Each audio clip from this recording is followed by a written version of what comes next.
नमस्कार दोस्तों, मैं रजित कुमार आप सभी को स्वागत करता हूँ न्यूट्रिशंस पे। आज हम पढ़ेंगे यूनियन एग्जीक्यूटिव मतलब संघ कार्यकारिणी लेक्चर 6 पार्ट 2। इससे पहले मैं पहला लेक्चर लाया था, पार्ट 1 लाया था इसका यूनियन एग्जीक्यूटिव का, जिसे हम कहते हैं संघ कार्यकारिणी, जिसमें मैंने आपको प्रेसिडेंट मतलब राष्ट्रपति पढ़ाया था। अगर आपने वो पार्ट नहीं देखा है तो जरूर देखें, उसके बाद ही ये वाला पार्ट देखें तो आपको समझ आएगा। ठीक है, तो वो पहला पार्ट जरूर देखें और साथ ही हमारे इस यूट्यूब चैनल को सब्सक्राइब करें। साथ ही आपका जो नोटिफिकेशन बेल है जरूर दबाएं, जिससे कि आपको हमारी वीडियोस नोटिफिकेशन मिलती रहे। और हमारे टेलीग्राम चैनल को भी ज्वाइन करें, यहाँ आपको सही वीडियोस की नोटिफिकेशन और पीडीएफ मिल जाएगी। आपको पीडीएफ हमारे टेलीग्राम चैनल पे मिल जाएगी। तो चलिए शुरू करते हैं आज का टॉपिक। तो आज हम पढ़ेंगे क्या, आपको मैंने पहले बता चुका हूँ, यूनियन एग्जीक्यूटिव मतलब संघ कार्यकारिणी, जो कि पार्ट 5 भाग 5 का पार्ट है। और इसमें जो आपके आर्टिकल्स आते हैं वो आते हैं आर्टिकल 25 से लेकर 52 से लेकर 78 तक, मतलब अनुच्छेद 52 से लेकर 78 तक इसमें सारे अनुच्छेद आते हैं, आपके आर्टिकल्स आते हैं। ठीक है, इसके बाद हम क्या पढ़ता है, इसमें लिस्ट बताया था, मैंने आपको बताया था क्या क्या पढ़ेंगे इसके अंदर। तो उसके अंदर हम पढ़ेंगे क्या, प्रेसिडेंट मतलब राष्ट्रपति, वाइस प्रेसिडेंट मतलब उपराष्ट्रपति, प्राइम मिनिस्टर मतलब प्रधानमंत्री, काउंसिल ऑफ मिनिस्टर मतलब मंत्री परिषद, और लास्ट में पढ़ेंगे हम क्या, अटर्नी जनरल ऑफ इंडिया मतलब भारत के महान न्यायवादी। ठीक है, ये सारे टॉपिक्स में कवर कर जाएंगे। इसमें मैंने आपको प्रेसिडेंट पढ़ा दिया होता, राष्ट्रपति पढ़ा दिया था आपको। तो इसमें एक टॉपिक मैं आपको जानकारी दे दूं, उसमें एक रह गया था, वो बताना रह गया था, वो बता देता हूँ। जैसे आपको प्रेसिडेंट पढ़ाया था मैंने, उसमें मैंने बताया था इनका ऑफिस आर्टिकल 52 में आता है। ये सीनियर मोस्ट ऑफिस होता है पूरे भारत का। ठीक है, और साथ ही में जो राष्ट्रपति होता है वो फर्स्ट सिटीजन ऑफ इंडिया होता है, मतलब भारत का वो पहला नागरिक होता है। ठीक है, और साथ ही जो राष्ट्रपति होता है वो कॉन्स्टिट्यूशनल हेड भी होता है, मतलब संवैधानिक प्रमुख भी होता है। कौन होता है?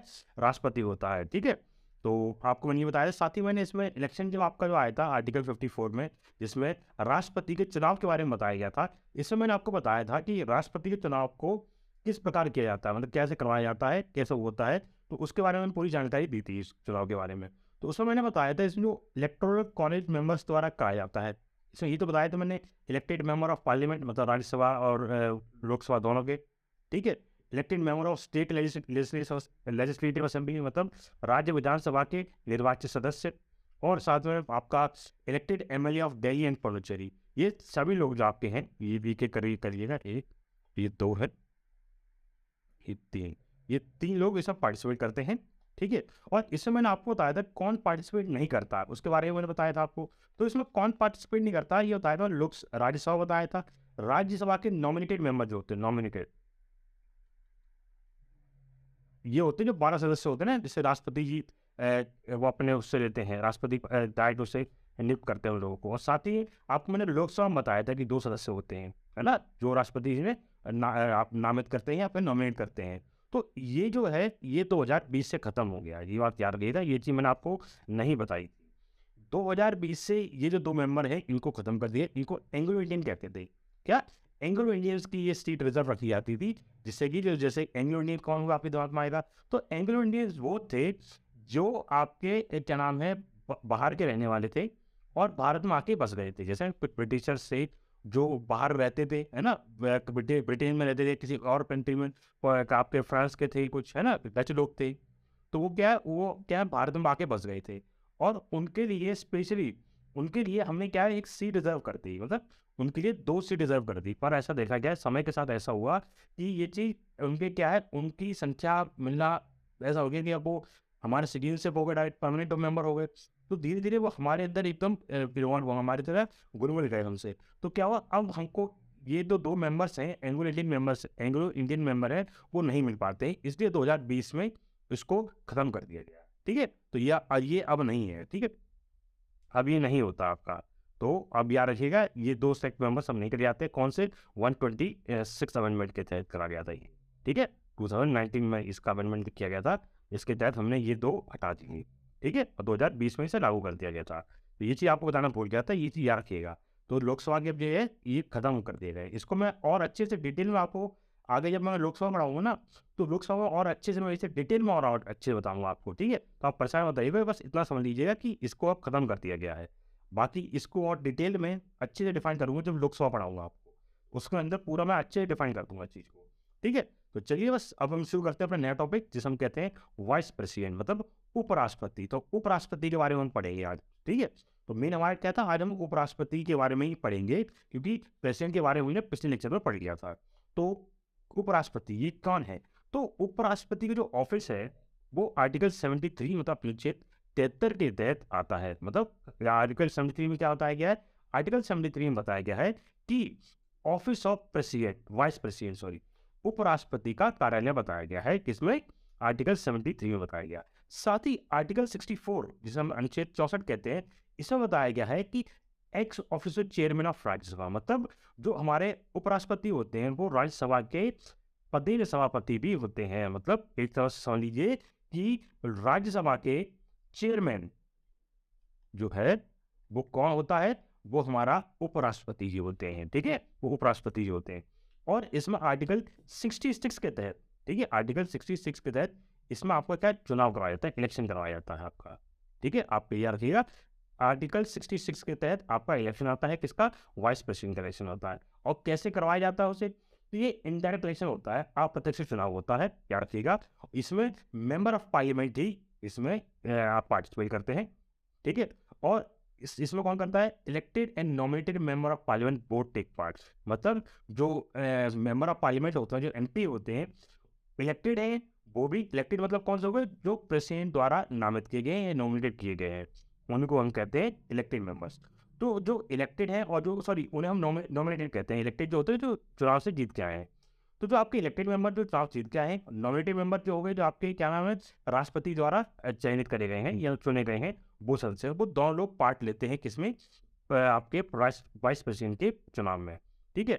इनका मेथड क्या होता है, तो मेथड वही होता है, तरीका जो हमारा वही है, वो है PRSTV। मतलब इसे हम क्या कहते हैं, proportional representation single transferable vote, ठीक है। इसे हिंदी में क्या बोलेंगे आप, अनुपातिक प्रतिनिधित्व एकल संक्रमणीय वोट, ठीक है। शॉर्ट में से हम PRSTV कहते हैं, इस चीज को याद रखिएगा, PRSTV कहते हैं शॉर्ट में इसको। तो इस चीज को ध्यान रखिएगा, बहुत इंपॉर्टेंट चीज है ये, ठीक है।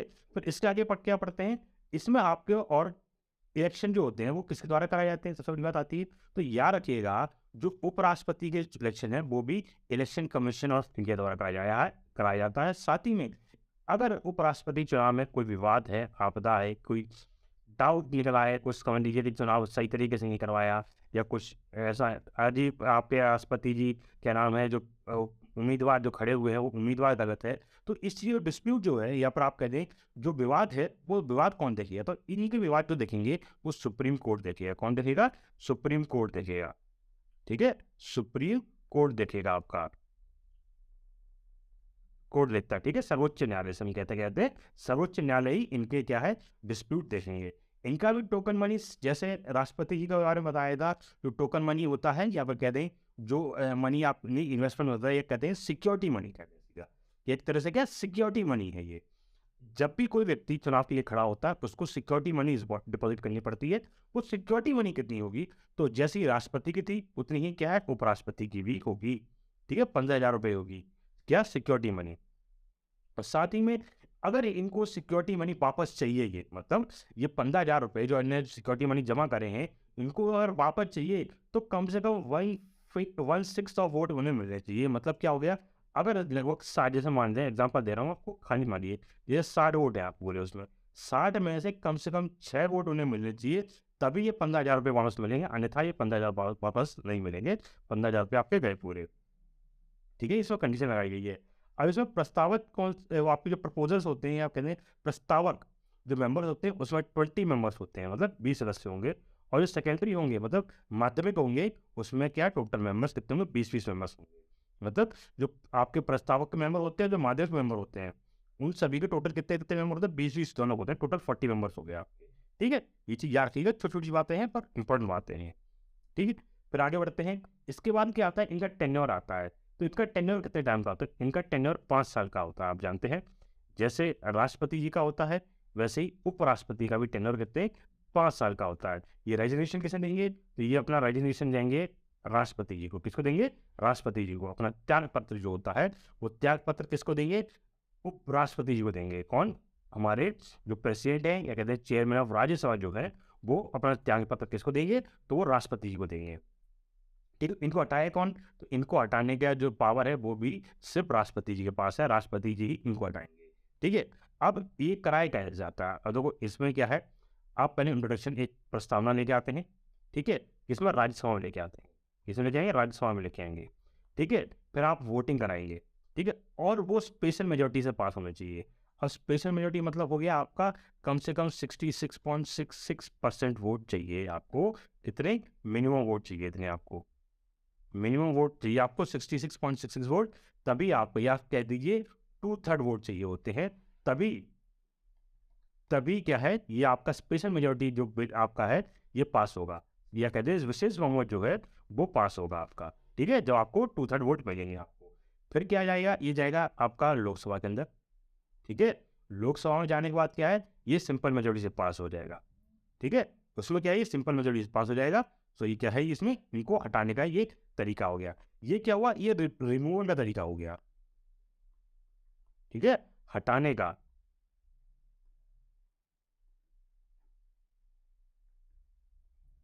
हटाने का तरीका।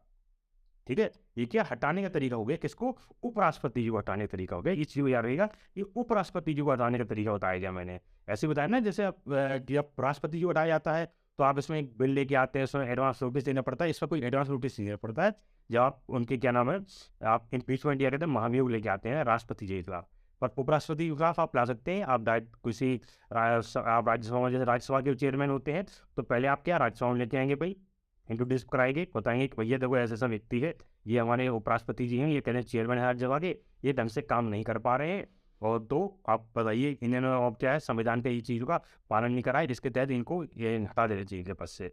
तो क्या है, राज्यसभा में वोटिंग होगी, और अगर वो वोटिंग स्पेशल मेजोरिटी से पास हो जाता है, तो फिर वो आपका क्या जाएगा, वही वही आपका क्या जाएगा, लोकसभा में पास जाएगा। लोकसभा में जब जाएगा, तो लोकसभा में अगर वही बिल सिंपल मेजोरिटी से पास हो गया, सो आपके क्या है, उपराष्ट्रपति हटा दिए जाएंगे अपने पद से, अन्यथा वो अपने पद पे बने रहेंगे। ठीक है, ये तरीका होता है पूरा क्या, उपराष्ट्रपति जी को हटाने का। इसमें भी कोई एज लिमिट नहीं होती है। ठीक है, ना कोई रिटायरमेंट एज होती है उपराष्ट्रपति की, ना ही कोई एज लिमिट होती है। याद रखिएगा, उपराष्ट्रपति राष्ट्रपति की कोई मैक्सिमम एज नहीं होती, ना कोई इनकी रिटायरमेंट एज होती है। जाहिर सी बात है, जब वो आपकी मैक्सिमम एज नहीं है तो रिटायरमेंट एज भी नहीं होगी आपकी, है ना। तो कोई व्यक्ति कितने साल के लिए, कितने भी बार राष्ट्रपति चुनाव के लिए खड़ा हो सकता है, और कितनी भी आयु का व्यक्ति, मिनिमम एज आपको पता होनी चाहिए बस। मिनिमम एज जो होती है वो आपकी 35 तो होनी ही चाहिए आपकी, तभी आप राष्ट्रपति और उपराष्ट्रपति चुनाव के लिए खड़े हो सकते हैं। ठीक है, चलिए फिर आगे बढ़ते हैं। इससे आगे बताते हैं आपको उनकी क्वालिफिकेशन, मतलब योग्यता क्या क्या होंगी। इसकी उपराष्ट्रपति की बात कर रहे हैं यहाँ पे। तो उपराष्ट्रपति की योग्यता होनी चाहिए कि वह सिटीजन ऑफ इंडिया होना चाहिए, मतलब भारत का नागरिक होना चाहिए। उनकी जो न्यूनतम आय वो 35 वर्ष होनी चाहिए, इस बात का याद रखिएगा, कितनी होनी चाहिए, 35 वर्ष उनकी होनी चाहिए। साथ ही qualified to be elected as a member of Rajya Sabha, मतलब राज्यसभा के सदस्य के रूप में निर्वाचित होने की योग्यता भी होनी चाहिए उनको। राष्ट्रपति जी को ऐसा नहीं चाहिए था, पर राष्ट्रपति जी को ऐसा नहीं चाहिए था, पर क्या है, उपराष्ट्रपति जी को चाहिए कि वो राज्यसभा सदस्य के क्या नाम है, निर्वाचित होने के योग्य होने चाहिए, मतलब क्वालिफाइड होने चाहिए कि वो राज्यसभा के मेंबर बन सके, तभी वो क्या है, उपराष्ट्रपति पद के लिए खड़े हो सकते हैं। ठीक है, और साथ ही आखिरी कंडीशन क्या है, आखिरी कंडीशन है नो ऑफिस ऑफ प्रॉफिट, मतलब लाभ का कार्यालय नहीं होना चाहिए, मतलब कोई भी लाभकारी कार्यालय, कोई ऑफिस उनके अंडर नहीं होना चाहिए, तभी वो व्यक्ति क्या है, उपराष्ट्रपति चुनाव के लिए खड़ा हो सकता है। अब ये नहीं कि वो आप कोई सरकारी विभाग में या फिर कोई कंपनी में काम कर रहा है, कोई पद संभालने हुआ है, साथ ही में क्या है यहाँ पे उपराष्ट्रपति चुनाव के लिए खड़ा हो जाए, ऐसा नहीं हो सकता। वह व्यक्ति किसी भी, कोई भी, किसी भी कैसे भी तरह का प्रॉफिट जहाँ से उन्हें इनकम आ रही हो, वो ऑफिस नहीं अपना होने ले सकते, है ना। कोई और, मतलब ये समझ करिए, एक व्यक्ति कोई और पद धारण नहीं कर सकता जब वो उपराष्ट्रपति पद के लिए उम्मीदवार होगा। ठीक है, और फिर आपका आता है कंडीशन, मतलब स्थिति क्या होना चाहिए। सेम एज प्रेसिडेंट, मतलब राष्ट्रपति की तरह ही होती है, की भी स्थितियाँ होती है, not a member of any house, मतलब किसी भी जो हमारे घर में तो हो गया, जो भी हमारी राज्यसभा है, लोकसभा, उनका मेंबर नहीं होना चाहिए, पर इनके योग्य होना चाहिए। ठीक है, इस चीज़ को याद रखेगा, उनका मेंबर नहीं होना चाहिए पर उनके योग्य होना चाहिए। राज्यसभा के योग्य होना चाहिए पर उनके मेंबर ना हो। ठीक है, ये बात याद रखिए, ये चीज़ इंपॉर्टेंट है, बहुत बड़ी बात, बहुत इंपॉर्टेंट चीज़ है ये चीज़, ठीक है। क्योंकि यहाँ पे मैंने बताया है कि क्वालिफाई होनी चाहिए एज अ इलेक्टेड मेंबर हो राज्यसभा, पर यहाँ मैंने बताया है कि मेंबर नहीं होना चाहिए किसी भी। तो मेंबर होना एक अलग बात होती है और क्वालिफाइड मतलब निर्वाचित होना एक अलग बात होती है, या पर क्या नहीं योग्यता होना वो एक अलग बात होती है। तो ये अलग अलग बातें हैं, ठीक है। चलिए फिर आगे बढ़ते हैं। अब आपको बताता हूँ, यहाँ आपका क्या है, उपराष्ट्रपति जी यहाँ पे खत्म हो गए हैं। क्या है, यहाँ पे आपका उपराष्ट्रपति पूरा खत्म हो गया है आपका। पहले एक बार देख लेते हैं उपराष्ट्रपति के बारे में पूरा। राष्ट्रपति जी का उपराष्ट्रपति का कार्यालय किसके बारे में, कौन सा आर्टिकल डिफाइन किया गया है, आर्टिकल 73 में या अनुच्छेद 73 में बताया गया है कि राष्ट्रपति उपराष्ट्रपति का कार्यालय होगा। आर्टिकल 64 या कह दें अनुच्छेद 64 में 64 में बताया गया है कि जो आपका जो राज्यसभा वो हमारे जो उपराष्ट्रपति हैं वो चेयरमैन होंगे किसके, राज्यसभा के, ठीक है, सभापति होंगे राज्यसभा के। आर्टिकल 66 या अनुच्छेद 67 में बताया गया है चुनाव के बारे में, किसके चुनाव के बारे में, उपराष्ट्रपति के चुनाव के बारे में बताया गया है। और कौन कौन से तरीके चुनाव होते हैं, वो इनडायरेक्ट चुनाव होने चाहिए, किसके द्वारा कौन उसमें वोटिंग करेगा तो वो एमपी करेंगे।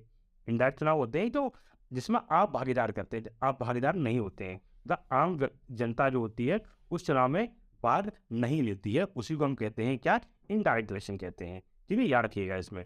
और elected member and nominated member of MP, nominated MP vote take part, मतलब आपके जो निर्वाचित और मनोनीत सांसद, मतलब एक तरह से हो गया जो राष्ट्रपति द्वारा नामित किए गए हैं, नॉमिनेट किए गए हैं, उन दोनों क्या नाम एमपीज का, मेंबर ऑफ पार्लियामेंट क्या है, इसमें पार्टिसिपेट करेंगे और वोट डालेंगे, ठीक है। और इनका जो क्या नाम इलेक्शन मेथड होता है, बहुत इंपॉर्टेंट है, ये चीज़ रखिएगा, उसका मेथड क्या होता है, तो मेथड याद रखिएगा PRSTV, ठीक है, PRSTV याद रखिएगा, कैसे, proportional representation single transformable vote, ठीक है, ये इसका क्या है पूरा नाम है और ये मेथड है क्या चुनाव कराने का। फिर आपका आता है कि इसे कराता कौन है, इलेक्शन कमीशन से कराता है। इसमें अगर कोई आपके डिस्प्यूट या विवाद आता है वो कौन देखता है, वो सुप्रीम कोर्ट देखेगा। इसमें टोकन मनी कितना है, तो टोकन मनी 15,000 रुपये है। अगर टोकन मनी वापस चाहिए तो कितने वोट मिलने चाहिए आपको, कम से कम तो 16 वोट मिलने चाहिए आपको। इसमें आपके प्रपोजल मेंबर कितने होते हैं, मतलब प्रस्तावक मेंबर कितने, 20 सदस्य होने चाहिए। सेकेंडरी मेंबर कितने होने चाहिए, मतलब माध्यमिक मेंबर कितने होने चाहिए, तो 20 मेंबर होने चाहिए, सदस्य होने चाहिए आपके, ठीक है। फिर आपका आता है कि इनका टेन्योर कितना होता है, तो इनका टेन्योर 5 साल का होता है। ये अपना रेजिग्नेशन किस देंगे, त्यागपत्र किसको देंगे, तो वो राष्ट्रपति जी को देंगे। इन्हें हटाया कौन, इसे हटाया जाएगा भी, इन्हें हटाएगा भी कौन, राष्ट्रपति जी हटाएंगे। उन्हें हटाने का तरीका मैंने बताया आपको, और इनकी कोई एज लिमिट कोई सीमा नहीं होती, वो कितनी बार भी खड़े हो सकते हैं। और राष्ट्रपति पद के लिए साथ ही में इनकी कोई रिटायरमेंट एज भी नहीं होती कि इस टाइम तक वो रिटायर हो जाएंगे, ठीक है। तो यहाँ पे आपका, और योग्यता बताई मैंने कि योग्यता वो भारत के नागरिक होने चाहिए, उनकी कम से कम उम्र 35 साल होनी चाहिए, और वो राज्यसभा मेंबर के सदस्य बनने लायक योग्य होने चाहिए। साथ ही में कोई आपका लाभकारी कार्यालय ना उनके संभाला हुआ हो, ठीक है, ये क्या होगी, योग्यता होगी। फिर आती स्थितियाँ क्या होंगी, पुनः जो राष्ट्रपति के बारे में पढ़ाया था वही इन्हें पढ़ाया, बिल्कुल सेम है। तो राष्ट्रपति को पढ़ाने से हमें क्या क्या क्लियर हो गया, हमारे एक उपराष्ट्रपति थोड़ा क्लियर हो जाता है। साथ ही दूसरा जब गवर्नर पढ़ाऊंगा मैं आपको स्टेट एग्जीक्यूटिव में, तो उसमें भी आपको फायदा हुआ, क्योंकि जैसे यहाँ गवर्नर, यहाँ प्रेसिडेंट है स्टेट में, वैसे ही गवर्नर है, ठीक है। तो ये चीज़ यार, ये चीज़ दोनों आपस में रिलेट करेंगी और बहुत ज़्यादा आपको सिमिलर होगी। मैं आपको जब पढ़ाऊंगा तो आपको महसूस होगा, ये चीज़ फ़ायदा होगा। अगर आप प्रेसिडेंट अच्छे से पढ़ लेंगे तो आपको गवर्नर आ जाएगा, ठीक है। प्रेसिडेंट अच्छे से पढ़ लेंगे तो आपको गवर्नर बहुत अच्छे समझ आ जाएगा, ठीक है। ये चीज़ आप दोनों चीज़ आपस में रिलेटेड है, ये चीज़ याद रखिएगा आप, ठीक है। चलिए फिर आगे बढ़ते हैं। अब हम पढ़ेंगे दूसरा टॉपिक क्या, प्राइम मिनिस्टर, मतलब प्रधानमंत्री के बारे में पढ़ेंगे। अब प्रधानमंत्री कौन होता है इसके बारे में पूरे डिटेल पढ़ेंगे ना। प्रधानमंत्री कौन है इस टाइम, हमारे करंट के प्रधानमंत्री नरेंद्र मोदी जी हैं, उनके बारे में पढ़ते हैं। तो उनके बाद देखो, प्रधानमंत्री और राष्ट्रपति जी, जो राष्ट्रपति होते हैं वो हेड ऑफ द स्टेट होते हैं, मतलब राज्य के मुखिया होते हैं। यहाँ राज्य मतलब हो गया देश के, ठीक है, देश के, या कह दें एक कंट्री के, यहाँ कंट्री के हेड होते हैं, देश के मुखिया होते हैं। वही जो प्रधानमंत्री होते हैं वो हेड ऑफ द गवर्नमेंट होते हैं, मतलब सरकार के प्रमुख होते हैं। तो जो भी सरकार, केंद्र सरकार होती है, लोकसभा में जो भी सरकार होती है, उस सरकार के हेड होते हैं, ठीक है। ये क्या होते हैं, नॉमिनल एग्जीक्यूटिव हेड होते हैं, मतलब नाम मात्र कार्यकारी प्रमुख होते हैं। मतलब ये नाम मात्रित होते हैं, खाली इनका नाम हर जगह होता है पर ये काम नहीं कर रहे होते। जैसे आप तीनों सेनाओं के प्रमुख ये होते हैं, है ना। और कोई भी कार्य जो हो रहा है संविधान में या पूरे भारतवर्ष में कोई भी कार्य होगा जो सरकार द्वारा करा जाएगा, उस सभी का जो उन सभी कार्यों पर सिग्नेचर किसके होंगे, वो राष्ट्रपति जी के होते हैं। ठीक है। पर प्रधानमंत्री क्या, ये रियल एग्जीक्यूटिव हेड होता है, मतलब वास्तविक कार्यकारी प्रमुख होता है। मतलब सारे कार्यकर्ता कौन है, तो पीएम ही करता है। देखो एक चीज आपको मैं बता दूं, हमारे देश में अगर किसी व्यक्ति के पास इन हैंड पावर होती है, मतलब अपने पास शक्ति इस्तेमाल करने की जो पावर होती है उसे यूज कर सकता है, वो सिर्फ पीएम, सीएम और डीएम, ये याद रखिएगा, पीएम, सीएम, डीएम इन्हीं के पास होता है, क्योंकि ये रियल एग्जीक्यूटिव हेड होते हैं उस वक्त। ठीक है। तो सबसे ज्यादा इन हैंड पावर की बात करी जा रही है, जो व्यक्ति अपनी पावर का इस्तेमाल कर सकता है अपने आप से, तो ये सबसे ज्यादा पावर होती है पीएम के पास, फिर सीएम के पास, फिर डीएम के पास। ये 3 व्यक्ति होते हैं, इनके पास सबसे ज्यादा पावर होती है। तो याद रखिएगा, बहुत इंपॉर्टेंट होती है, बताया मैंने आपको, ये बहुत इंपॉर्टेंट है। फिर इन्हें हम कहते हैं क्या, प्रेसिडेंट को डी ज्यूरी एग्जीक्यूटिव, मतलब डी ज्यूरी कार्यकारी कहते हैं, वही प्राइम मिनिस्टर कहते हैं डिफेक्टिव एग्जीक्यूटिव, मतलब वास्तविक कार्यकारी कहते हैं। तो ये चीज याद रखिएगा, बहुत इंपॉर्टेंट है ये चीज। आपका 1.2 और ये 3 पॉइंट, 3 ही पॉइंट लिखवाए, ये 3 पॉइंट याद रखिएगा, और खासकर डी ज्यूरी एग्जीक्यूटिव और डिफेक्टिव एग्जीक्यूटिव, ये चीज याद रखिएगा। ठीक है। डी ज्यूरी होता है, मतलब डी ज्यूरी जो होता है उसका मतलब होता है कि वो एक तरह से है, कार्य उनके अंडर काम हो रहा है पर वो व्यक्ति नहीं कर रहा है। पर डिफेक्टो मतलब हो गया वो व्यक्ति ही काम कर रहा है, मतलब वास्तविक ही वही काम कर रहा है। ठीक है। चलिए फिर आगे बढ़ते हैं। अब बताते हैं आर्टिकल 75 क्या कहता है। आर्टिकल 75 या अनुच्छेद 75 यह कहता है अपॉइंटमेंट ऑफ प्राइम मिनिस्टर, मतलब प्रधानमंत्री की नियुक्ति। तो आर्टिकल 75 में बताया गया है कि प्रधानमंत्री होंगे, उनकी नियुक्ति कर दी जाएगी, ये बात बताया गया है आर्टिकल 75 में। फिर आता है पार्लियामेंट गवर्नमेंट, मतलब संसद सरकार कौन करेगा, संसद सरकार किसी होगी, तो भाई जाहिर सी बात है मेजॉरिटी पार्टी रूल्स, मतलब जो पार्टी सबसे ज्यादा वोटों से जीतेगी वही पार्टी क्या है, पार्लियामेंट को चलाएगी, या है ना। जैसे इस तरह करंट में बीजेपी की पार्टी है ना, सबसे ज्यादा वोट किसको मिले हैं, बीजेपी को मिले हैं। कोई लोकसभा की बात कर रहा हूँ मैं, राज्यसभा की बात, राज्यों की बात नहीं कर रहा हूँ, सिर्फ सेंट्रल गवर्नमेंट की बात कर रहा हूँ यहाँ पे। क्यों, क्योंकि हमेशा हम यूनियन एग्जीक्यूटिव पढ़ रहे हैं, संघ कार्यकारिणी, मतलब सेंट्रल लेवल की बात कर रहे हैं यहाँ पे, हम यहाँ स्टेट की बात नहीं कर रहे हैं। तो सेंटर की बात करें तो वहाँ पे पार्टी कौन से, कौन उस संसद में कौन सी पार्टी रूल करती है, कार्य सारे काम करती है, वो करती है जो पार्टी क्या है सबसे ज्यादा वोटों से जीत गई हो। जैसे बीजेपी अभी सबसे ज्यादा वोटों से जीती है, तो वही सारे काम करती है, क्योंकि उसका उसी पार्टी का लोग आपका प्रधानमंत्री है, उसी पार्टी की आपके क्या है लोकसभा के मेंबर्स बैठे हुए होते हैं, और उन्हीं का अपना लोकसभा स्पीकर, लोकसभा के जो स्पीकर होते हैं वो भी क्या उसी पार्टी से होते हैं। ठीक है। और आपको याद रखें डेप्यूटी पीएम, जो डेप्यूटी पीएम है ये कोई संवैधानिक पद नहीं है, याद रखिएगा, ये कोई कॉन्स्टिट्यूशनल पोस्ट नहीं है किसमें, पीएम के मामले में या प्रधानमंत्री के मामले में। ठीक है। ये बहुत इंपॉर्टेंट बात है, और क्वेश्चन इस पर डायरेक्ट आते हैं, ये क्वेश्चन इसके ऊपर डायरेक्ट आते हैं। इसमें ये पूछा जाता है कि जो डेप्टी पीएम है वो क्या आपके संवैधानिक पोस्ट है कि नहीं है।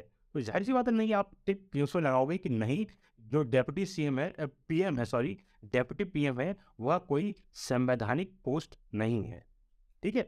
अब मेंबरशिप में सदस्य कैसे लेगा, सदस्य कैसे, जाहिर सी बात है वो सांसद या कहने एमपी होना चाहिए, लोकसभा या राज्यसभा का। ये कंडीशन बहुत इंपॉर्टेंट है।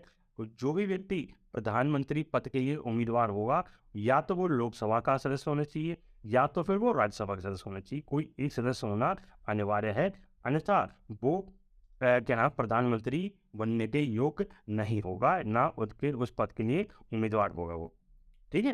फिर आगे बढ़ते हैं, आपको बताते हैं क्या लिखा है यहाँ पे। यहाँ मैंने लिखा है if the PM is not a member of parliament at the time of the appointment, the PM, M capital होगा, PM has 6 months to attain membership in any house। मतलब यहाँ कहने का मतलब क्या है, अगर प्रधानमंत्री किसी भी सांसद के सदस्य नहीं है, मतलब राज्यसभा लोकसभा के सदस्य नहीं है जब उनको चुना गया, मतलब आप मान लीजिए अभी का टाइम है, अभी के टाइम अगर कोई प्रधानमंत्री पद के चुन लिया जाता है ना, उसको क्या है आप शपथ दिला दिया आपको, ठीक है, आज शपथ दिलाई, तो उस व्यक्ति को 6 महीने के अंदर किसी भी हाउस की मेंबरशिप लेना अनिवार्य है, सॉरी उस मेंबर लेना अनिवार्य है, अन्यथा वह अपने पद से हटा दिए जाएंगे अपने आप, या अपने आप ही वो हट जाएंगे।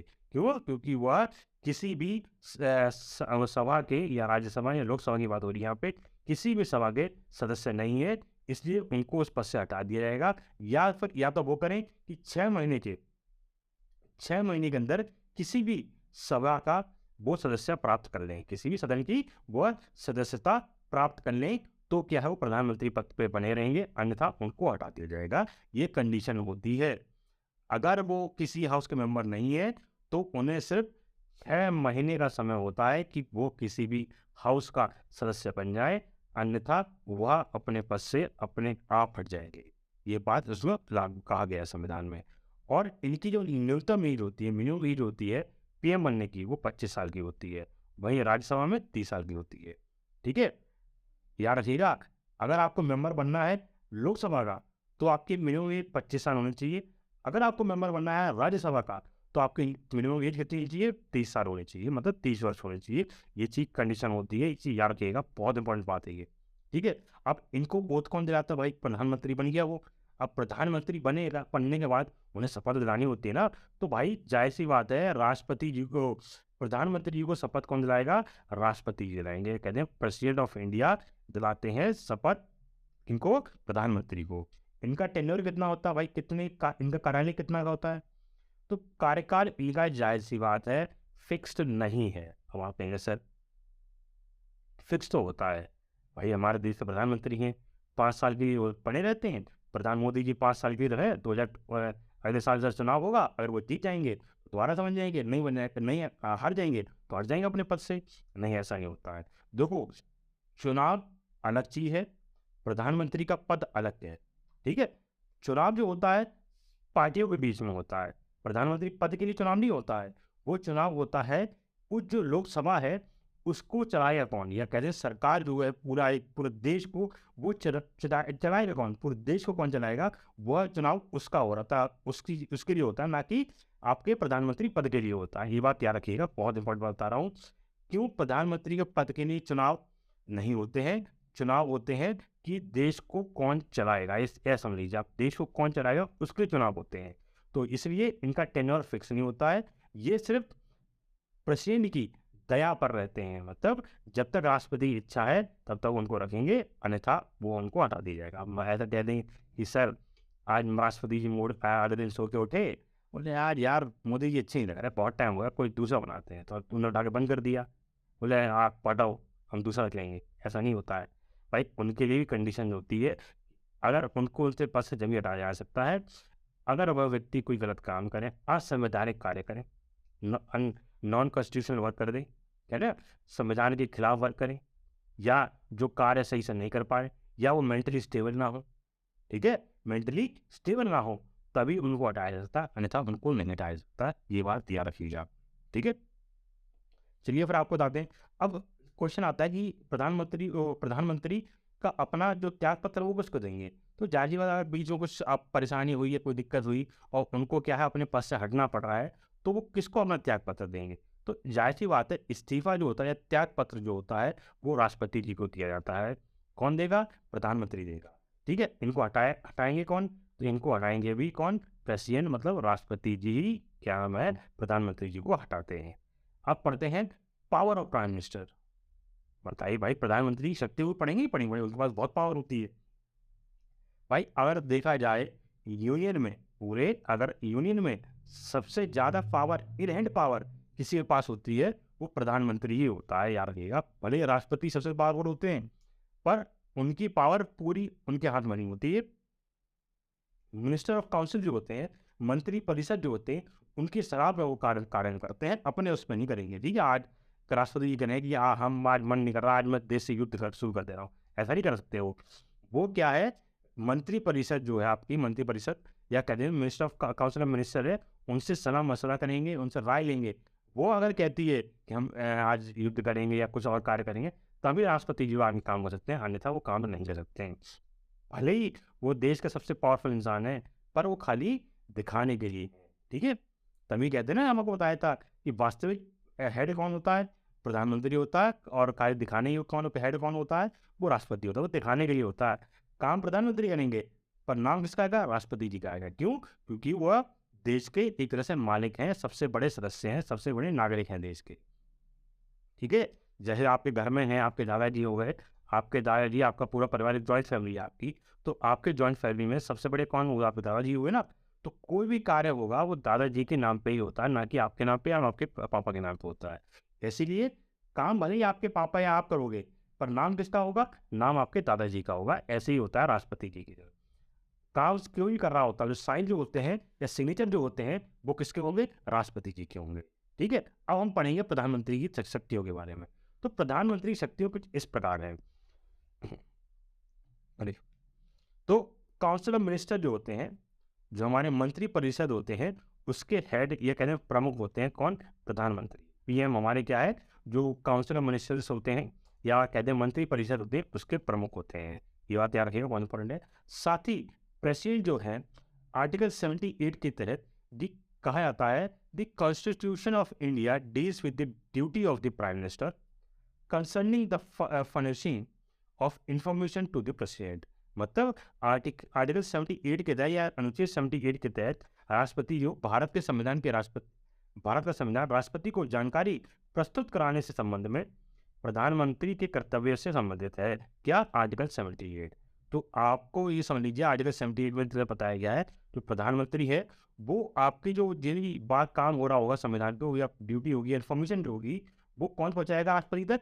वो प्रधानमंत्री पहुंचाएंगे। इतना समझ लीजिए कि आप कोई बात हो रही होगी, उसको बताया कौन? राष्ट्रपति प्रधानमंत्री बताएंगे किसको? राष्ट्रपति जी को। अब सर कहेंगे राष्ट्रपति प्रधानमंत्री क्यों बताएंगे भाई? तो वो ये आज मैं आपको बताया था कि राष्ट्रपति मंत्री परिषद या कहते हैं काउंसिल ऑफ मिनिस्टर की सलाह पर काम करते हैं। यह बात बताई ना मैं आपको, काउंसिल ऑफ मिनिस्टर की सलाह पर काम करते हैं। पर काउंसिल ऑफ मिनिस्टर के हेड कौन है? मैंने बताया ना, काउंसिल ऑफ मिनिस्टर के हेड या प्रमुख कौन है? वो कौन है? प्रधानमंत्री या कहते हैं पीएम होते हैं हमारे। ठीक है, इसलिए उन्हें कोई सलाह जो क्या नाम है, राय प्रधानमंत्री जी को, वो राष्ट्रपति जी को जो भी जानकारी वो देंगे, वो कौन देगा? प्रधानमंत्री देते हैं, क्योंकि वो काउंसिल ऑफ मिनिस्टर के हेड होते हैं इसलिए। ठीक है, और पार्लियामेंट या समझिए पर लोकसभा के सदस्य नेता भी होते हैं कौन? प्रधानमंत्री आप जानते हैं लोकसभा के नेता भी तो होते हैं, वो भी चुनाव लड़ते हैं भाई। प्रधानमंत्री भी चुनाव लड़के आते हैं। अब वो बात अलग है कि वो राज्यसभा का हो या लोकसभा का हो, भाई कोई भी हाउस के मेंबर होने चाहिए, इलेक्टेड मेंबर होने चाहिए, जीते हुए सदस्य होने चाहिए, तभी तो चुनाव पर खड़े हो सकते हैं। तो वो बात सही सीधी बात है। तो बताएं, आप बताया क्या है। चलिए फिर आगे बढ़ते हैं। यहाँ आपका क्या है? प्रधानमंत्री खत्म हो गया। तो प्रधानमंत्री शक्तियाँ बता दी आपको मैंने, प्रधानमंत्री के सारे कार्य बता दिए, प्रधानमंत्री का सारा काम बता दिया है। वो अपना त्याग पत्र किसको देंगे और अपना उन्हें हटाएगा कौन, है ना, उन्हें अपॉइंट कौन करेगा, उन्हें शपथ कौन दिलाएगा, ये सब कौन? प्रेसिडेंट करेंगे। ठीक है, और एक तरह से वो सरकार के हेड होते हैं। जो सरकार होती है ना, पार्लियामेंट में जो सरकार बैठती है, उस सरकार के हेड होते हैं कौन? प्रधानमंत्री। और हेड किसके होते हैं? काउंसिल ऑफ मिनिस्टर्स के भी हेड होते हैं प्रधानमंत्री। याद रखना, वही काउंसिल ऑफ मिनिस्टर है ये जो जिसकी राय सलाह से ही राष्ट्रपति जी सारे कार्य करते हैं। ठीक है, जिसकी बात सुनते हैं राष्ट्रपति जी। ठीक है, काउंसिल ऑफ मिनिस्टर की बात सुनते हैं राष्ट्रपति जी। चलिए फिर आगे बढ़ते हैं। अब हम पढ़ेंगे काउंसिल ऑफ मिनिस्टर, मतलब मंत्री परिषद। अब मंत्री परिषद भी पढ़ लें भाई, कौन क्या है ये बना भाई? जो राष्ट्रपति जी को सलाह देते हैं, सारे काम वही करते हैं, राष्ट्रपति जी इसको सिग्नेचर कर देते हैं। अब वो काउंसिल ऑफ मिनिस्टर कहते कि राष्ट्रपति जी आज हमें देश से युद्ध करना है, ये सीधी बात है। अगर काउंसिल ऑफ मिनिस्टर से मिलकर एक राय दे दी, तो कई सारे मिनिस्टर होते हैं, एक नहीं होते, बहुत सारे मिनिस्टर्स होते हैं।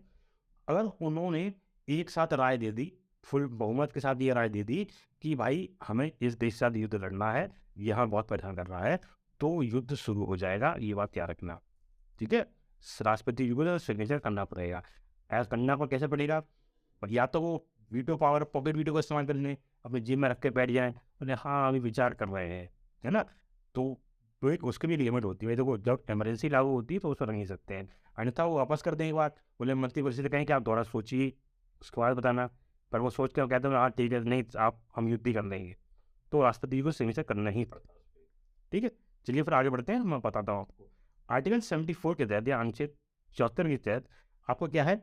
Existence of council of minister, मतलब मंत्री परिषद का अस्तित्व बताया गया है। मतलब आर्टिकल 74 में बताया गया है कि एक काउंसिल ऑफ मिनिस्टर मतलब मंत्री परिषद होगी, इसके प्रमुख कौन होंगे? प्रधानमंत्री होंगे। वो क्या करेगी? वो सलाह देगी किसको? राष्ट्रपति जी को। ठीक है। वही आर्टिकल 75 या अनुच्छेद 75 में कहा गया है appointment of council of minister, मतलब आर्टिकल 75 में कहा गया है कि मंत्री परिषद की नियुक्ति करी जाएगी। ठीक है। जिनके हेड कौन होंगे? प्रधानमंत्री होंगे। और उन्हें अपॉइंट कौन करेगा? तो वो करेगा राष्ट्रपति। ठीक है। अपॉइंट कौन करेगा? राष्ट्रपति। जितने भी काउंसिल ऑफ मिनिस्टर्स हैं उन सभी को अपॉइंट करते हैं राष्ट्रपति। ठीक है। किसकी? पीएम की सलाह पर, या पीएम उनमें करवाते हैं, बताते हैं, या वो सलाह देते हैं, एडवाइस देते हैं। ठीक है। और पार्लियामेंट्री गवर्नमेंट मतलब संसदीय सरकार, ये 74 या 70 आर्टिकल 74 और 75 इसको कहते हैं क्या? पार्लियामेंट्री गवर्नमेंट कहते हैं। आर्टिकल 74 75 कोई चीज़ याद रखिएगा। अनुच्छेद 74 और 75 को संसदीय सरकार भी कहा जाता है इसको।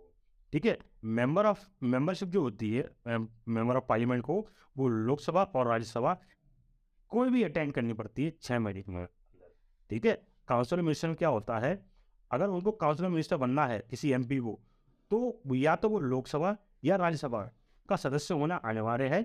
अगर नहीं है वो, तो उसे वो पद धारण करते ही या जब वो शपथ लेता है मंत्री परिषद की, वो शपथ लेते ही ठीक उसके 6 महीने तक, 6 महीने के अंदर, 6 महीने के अंदर किसी भी सदन का सदस्य बनना अनिवार्य है, अन्यथा उसको अपने पद से हटा दिया जाएगा। ठीक है। चलिए आगे बढ़ते हैं। फिर अब इनका टेन्योर कितना होता है भाई? ये बात याद करनी भाई। इनका कितना कार्यकाल होता है ना? कार्यकाल कितना होता है? कार्यकाल। ठीक है। इनका कार्यकाल कितना होता है इसके बारे में बात करने हैं। तो भाई इनका कार्यकाल कोई पक्का नहीं है, मतलब फिक्स्ड नहीं है। ये सिर्फ राष्ट्रपति की खुशी पर, या कह जाए राष्ट्रपति जी की दया पर ही टिके हुए होते हैं। अगर राष्ट्रपति जी चाहे तो इनको हटा सकते हैं, सीधी बात। राष्ट्रपति जी चाह रहे हैं कि ये कोई व्यक्ति सही से काम नहीं कर रहा है, गैर संवैधानिक तरीके से कार्य कर रहा है, या वह मेंटली स्टेबल नहीं है, तो उनको हटा दिया जाएगा। ठीक है। अब वो भाई जो आपके मंत्री परिषद के लोग हैं या काउंसिल ऑफ मिनिस्टर के सदस्य हैं, वो अपना त्याग पत्र कैसे देंगे? तो जाहिर सी बात है, उनको अपॉइंट प्रधानमंत्री ने करा है, उनको मतलब सब बुलाया या फिर सेलेक्ट करा है प्रधानमंत्री ने, तो जाहिर सी बात है त्याग पत्र वो किसको देंगे? राष्ट्रपति जी को ही देंगे। और उनको हटाएगा कौन? तो राष्ट्रपति जी ही हटाएंगे उनको। भाई उनकी नियुक्ति भी राष्ट्रपति करेंगे, तो उनको हटाने का भी अधिकार किसका? राष्ट्रपति जी का ही है। ठीक है। अब यहाँ पे बात करिए strength of council of minister, मतलब काउंसिल ऑफ मिनिस्टर की स्ट्रेंथ कितनी होनी चाहिए? तो मैक्सिमम की बात करिए, अधिकतम की बात करिए है, तो 15% of the strength of the Lok Sabha. ये हमने लोकसभा की जितनी स्ट्रेंथ है उसका 15% होना चाहिए। जाहिर सी बात, मान लीजिए अगर एग्जाम्पल की बात करूं तो 100 सदस्य हैं लोकसभा में, तो कम से कम मैक्सिमम 15 लोग आपके किस में? काउंसिल ऑफ मिनिस्टर होंगे मैक्सिमम, इससे अधिक नहीं हो सकते। ये मैक्सिमम है। ये हमने कब कहा? ये हमने कहा 91st अमेंडमेंट एक्ट 2003 में कहा। ठीक है। ये बात कही थी, यार रखिए ना, बहुत इंपॉर्टेंट है। 91st अमेंडमेंट एक्ट 2003 में हमने क्या कहा कि लोकसभा की वो काउंसिल ऑफ मिनिस्टर्स की मैक्सिमम स्ट्रेंथ जो होगी वो 15% होगी। किसकी? लोकसभा की। किसी सदन की नहीं, सिर्फ लोकसभा की। ठीक है। और इसमें कोई मिनिमम कोई नहीं है। ठीक है। कोई मिनिमम लिमिट नहीं है, मैक्सिमम इतनी हो सकती है, मिनिमम कितनी हो सकती है। याद रखिए 10% of the strength of legislative assembly. तो लेजिस्लेटिव असेंबली का जो है वो कितना होना चाहिए? 10% होना चाहिए। ये हमने कहा था 69th अमेंडमेंट एक्ट 1991 में, ये हमने ये बात कही थी। ठीक है। विधानसभा की सदस्य संख्या 10% होनी चाहिए, ये हमने 69 संशोधन अधिनियम 1991 में कहा था। ठीक है। चलिए अब आगे बढ़ते हैं। अब आपको बताते हैं प्रीमस इंटर पारेस मतलब क्या हुआ इसका? प्राइमस इंटर पारेस मतलब हो गया फर्स्ट अमंग इक्वल। ये किसके द्वारा कहा गया? ये कहा गया था लॉर्ड मॉल्डे द्वारा। ठीक है। लॉर्ड मॉल्डे द्वारा कहा गया था फर्स्ट अमंग इक्वल। ये किसको कहा जाता है? प्रधानमंत्री को कहा जाता है, पीएम को कहा जाता है। ठीक है। क्या कहा जाता है? Primus inter pares. ठीक है। प्राइमस इंटर पारेस कहा गया था। इसका मीनिंग होता है फर्स्ट अमंग इक्वल, मतलब फर्स्ट अमंग इक्वल कहा जाता है इसको। और ये किसके द्वारा कहा गया था? ये कहा गया था लॉर्ड मॉल्डे द्वारा। ये याद रखिए, बहुत इंपॉर्टेंट चीज है, क्वेश्चन इस पर आया भी है। ठीक है। क्या ये क्वेश्चन इसमें आया है कि प्राइमस इंटर पारेस किसके द्वारा कहा गया है, या कहते हैं फर्स्ट अमंग इक्वल्स किसके द्वारा कहा गया है, तो ये सबको ऑप्शन दिया हुआ था, तीन है 4 ऑप्शन, उसमें एक ऑप्शन था लॉर्ड मॉर्ले। सही आंसर क्या होगा, लॉर्ड मॉर्ले इसका सही आंसर होगा। ठीक है, आप क्या कहें रिस्पॉन्सिबिलिटी जिम्मेदारी होती है वो किसकी, इंडिविजुअल लेवल पे इंडिविजुअल टू प्रधानमंत्री प्रेसिडेंट, मतलब राष्ट्रपति के लिए व्यक्तिगत होते हैं वो, क्या राष्ट्रपति से सारे काम राष्ट्रपति जी के करवाएंगे वो। ठीक है, कनेक्टिव टू लोकसभा मतलब सामूहिक रूप से लोकसभा के जब पूरे इकट्ठे होंगे तो लोकसभा के पूरे मेंबर होंगे, और वैसे इंडिविजुअल आय के करने वाले बात करें तो राष्ट्रपति जी के होंगे, व्यक्तिगत काम करेंगे। अब इसके यूनिक फीचर क्या है, मतलब अनूठी खासियत क्या है इसके अंदर, मतलब कनेक्टिव इज दी, वो executive is the collectively responsible to legislation, मतलब कार्यपालिका सामूहिक रूप से विधायिका के प्रति उत्तरदायी होती है, ये इसका यूनिक फीचर है। ठीक है, या कैसे काउंसिल मिनिस्टर जो होंगे वो कैबिनेट और मिनिस्टर ऑफ स्टेट और डेप्यूटी मिनिस्टर्स ये सभी होंगे आपके। ठीक है, चलिए फिर आगे बढ़ते हैं। अभी बताते हैं काउंसिल ऑफ मिनिस्टर जो होंगे वो कैबिनेट के होंगे, ये हमने 44th अमेंडमेंट एक्ट 1978 आर्टिकल 352 के तहत कहा गया है, क्या वो उनके पास कैसे इंडिपेंडेंट चार्ज हो, तब इंडिपेंडेंट मतलब स्वतंत्र होंगे वो। ठीक है, मिनिस्टर ऑफ स्टेट कैसे होंगे, मिनिस्टर ऑफ स्टेट होंगे भाई इनके पास इंडिपेंडेंट चार्ज होगा, साथ में एडिशनल टू कैबिनेट मतलब इन्हें एडिशनल चार्ज कैबिनेट का चार्ज भी इनके पास होगा, इंडिपेंडेंट चार्ज भी होगा, साथ में कैबिनेट का भी चार्ज होगा इनके पास। और डेप्यूटी मिनिस्टर जो होते हैं इनके पास कोई भी इंडिपेंडेंट चार्ज नहीं होता, मतलब ये पूरी तरह से स्वतंत्र नहीं होते हैं। ठीक है, the phrase armed rebellion was inserted by 44th amendment act 1978 replacing the original phrase internal disturbance, मतलब इसमें मैंने ये बताया इसमें कि भाई जो आर्म रेबेलियन में सशस्त्र विद्रोह जो है, हम इसे पहले आंतरिक अशांति कहते थे, मतलब आप कहते हैं कि देश के अंदर आंतरिक इंटरनल डिस्टर्बेंस आ गई है, या कहते हैं आंतरिक रूप से अशांति आ गई है, इसको हम कहते थे क्या, पहले कहते थे कब 1978 से पहले कहते थे, कब 1978 से पहले कहते थे, पर हमने क्या करा 1978 में 44वें संशोधन अधिनियम में हमने इसमें चेंज कर दिया और इसका नाम मतलब क्या कर दिया, सशस्त्र विद्रोह कर लिया। क्या कर लिया, सशस्त्र विद्रोह, या कह दें एक तरह से आर्म्ड रेबेलियन कह दिया। ठीक है, याद रखिएगा आर्म्ड रेबेलियन कह दिया। आर्म्ड रेबेलियन मतलब क्या होगा, जब कभी कोई व्यक्ति हाथों में हथियार लेके और जनाब देश के खिलाफ या सरकार के खिलाफ खड़ा हो जाए, उसको हम कहते हैं आर्म्ड रेबेलियन। ठीक है, चलिए फिर आगे बढ़ते हैं। अब हम पढ़ेंगे क्या, अटर्नी जनरल ऑफ इंडिया, मतलब भारत के महान्यायवादी पढ़ेंगे आज हम। ठीक है, आप क्या करेंगे, हम भारत के न्यायवादी पढ़ेंगे, महान्यायवादी पढ़ेंगे। तो शुरू करते हैं। तो आपको बता दें आर्टिकल 76 में कहा गया है ऑफिस ऑफ एजीआई मतलब attorney general of India. Article 76 में पीजीआई का क्या है, कार्यालय बताया गया है ये। और पीजीआई होता कौन, अटर्नी जनरल ऑफ इंडिया होता कौन है, तो जाहिर सी बात है ये सीनियर मोस्ट लॉ ऑफिसर होते हैं भारत के, मतलब भारत के वरिष्ठ विधि अधिकारी होते हैं, लॉ ऑफिसर होते हैं, इनसे बड़ा कोई भी लॉ ऑफिसर नहीं होता है भारत में। ठीक है, कौन, अटर्नी जनरल ऑफ इंडिया के अलावा। ठीक है, अटर्नी जनरल ऑफ इंडिया सबसे बड़े लॉ अधिकारी होते हैं। ये समझ लीजिए एक तरह से ये सरकार के वकील होते हैं, केंद्र सरकार होती है ना उनके वकील होते हैं लोग, केंद्र सरकार का वकील होता है वो सबसे बड़ा वकील होता है, या ऐसे याद कर लो। इन्हें अपॉइंट कौन करता है, तो इन्हें इनकी नियुक्ति राष्ट्रपति द्वारा की जाती है। किसके द्वारा की जाती है, राष्ट्रपति द्वारा, याद रखिएगा ये बात। इनका टेन्योर कितना होता है भाई, इनका टेन्योर कोई फिक्स नहीं होता है। ठीक है, इनका टेन्योर कोई फिक्स नहीं होता है, या 5 साल होंगे या 5 साल है बस एक। ठीक है, या 65 की एज आपकी रिटायरमेंट जो है 65 ईयर्स, जो भी आपकी मैक्सिमम एज, या तो जो पहले आ जाए, या तो 5 साल का कार्यकाल पूरा जाए, या इनकी एज 65 वर्ष हो जाए तो इनको रिटायर कर दिया जाएगा।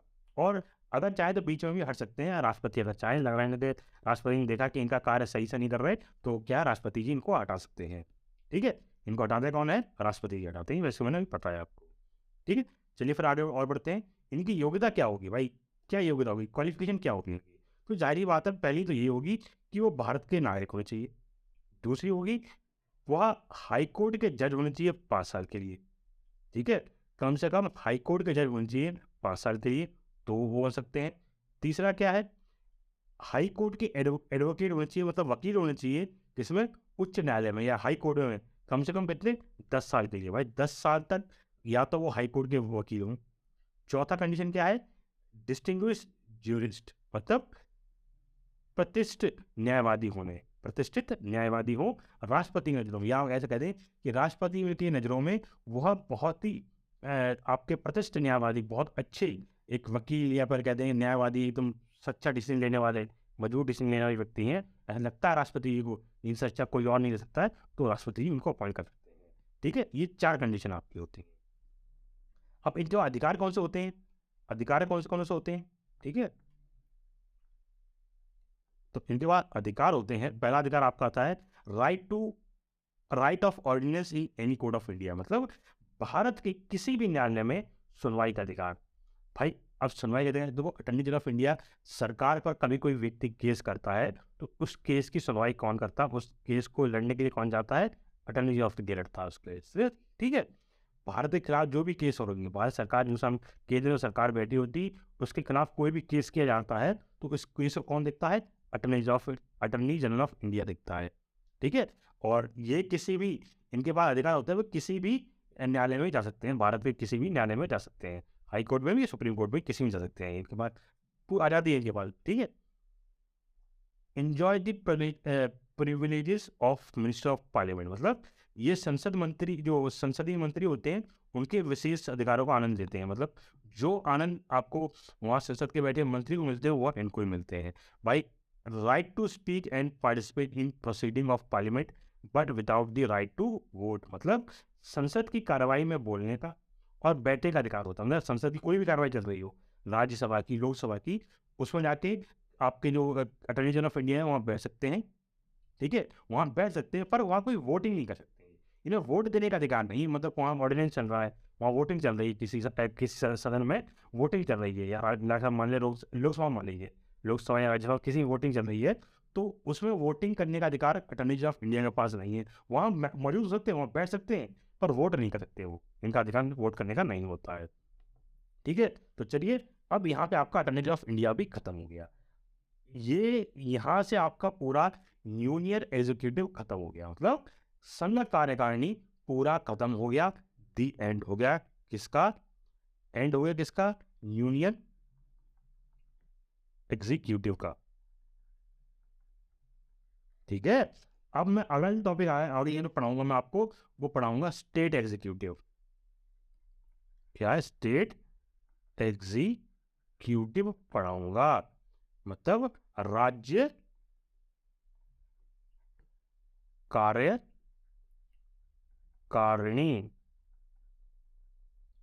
राज्य कार्यकारिणी पढ़ाऊंगा मैं आपको। ठीक है, अगला नेक्स्ट टॉपिक जो हमारा होगा। ठीक है, तो तब तक के लिए बस रखते हैं। अगर आपको वीडियो अच्छी लगी हो तो वीडियो को शेयर करें, हमारी वीडियो को लाइक करें, साथ ही चैनल को सब्सक्राइब करें।